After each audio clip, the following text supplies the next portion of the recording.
Benjamin Graham and Mr. Market. Now, Mr. Market is a fictitious being that Benjamin Graham uses in The Intelligent Investor to describe what the public markets are like. So here's a little snippet and parable describing this whole concept.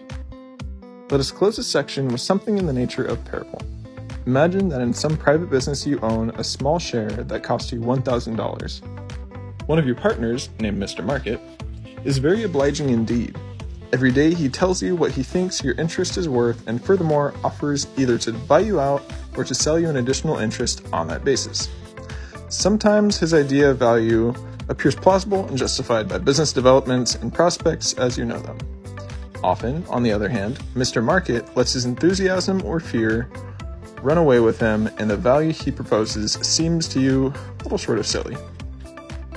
If you are a prudent investor or a sensible businessman, will you let Mr. Market's daily communication determine your view of the value of a $1,000 interest in the enterprise? Only in case you agree with him or in the case you want to trade with him. You may be happy to sell out to him when he quotes you a ridiculously high price, and equally happy to buy from him when his price is low. But the rest of the time, you will be wiser to form your own ideas of the value of your holdings based on full reports from the company about its operations and financial position. The true investor is in that very position when he owns a listed common stock. He can take advantage of the daily market price or leave it alone as dictated by his own judgment and inclination. He must take cognizance of important price movements, for otherwise his judgment will have nothing to work on. Conceivably, they may give him a warning signal, which he will do well to heed.